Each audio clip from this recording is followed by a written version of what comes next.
These poor people Jesus talks about walk through church doors for 26 years now. A few are scammers. Some are mentally ill, like many of our homeless population. The many, however, are people in real need. People who work 2 or more jobs in order to survive or to try to get ahead. People who through illness can do little, have little or nothing left. How do we treat them? For how we treat the poor among us, what we do for the poor around the world will not go unnoticed by the Lord our God. Now, I grew up in a family of working poor. And yet, we did not have it so bad. I witnessed neighbors lose their jobs, lose their homes, watch families forced to leave. I witnessed families whose conditions made me feel fortunate and well off by comparison. And it was ironic that this had to take place in my hometown, because I grew up in a town with a Fortune 500 company headquarters, where there were millions of dollars to go around.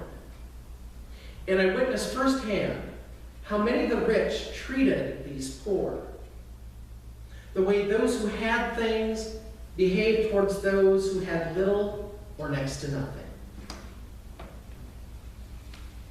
It was a culture of affluence and scarcity, the haves and the have-nots.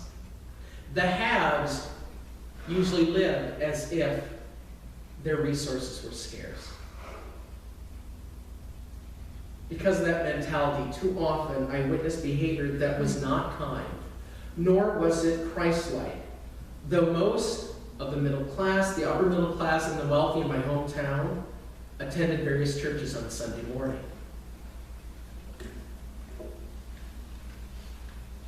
Were they listening to these 3 lessons today? There were some who did listen. And you could tell. Those who truly served God, they were different. They had abundance, no matter what level of income that they had for themselves. They had abundance, and they shared it with those in need. That was true in my family. I learned it at home as we took in all kinds of people here and there along the way, who lived from time to time when we fed free of charge in our home. And I learned this lesson at my church home. I learned the generosity of the gospel. We were taught at home and in our church home that we shared from what we had with those who had less, because we realized those who had less came about that situation because of many and various circumstances. Never once did they have to pass a litmus test. Never once did they have to prove whether or not they were worthy. We were to give filled with God's grace. Jesus is emphatic about what we do with our wealth last week, this week, every week. Does it serve us, or do we use it to serve God? Do we ignore Lazarus at our gate? Do we ignore the poor at our doorstep that we see all around us?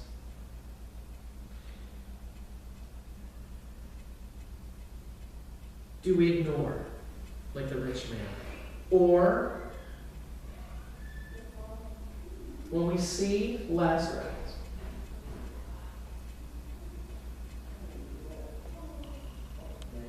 lying at the gate, and we reflect on those who have, do we just ignore, or do we not look away? Do we look, and do we give? Do we share? Do we help? What do we do? Do we support our local food bank? Project Next Step, the Olive Branch for Children, the poor at our doorstep? Do we support the gospel ministry of this congregation, or do we decide to fold up shop and let someone else help those in great need? Do we leave Lazarus at the gate? Or do we act in the way Jesus tells us to act? Is it culture or Christ that is in charge of our decisions, our opinions, the wisdom which guides our words and our actions? If we say we are a Christian, if we walk in this world as a disciple of Christ, we won't find any loopholes with Jesus.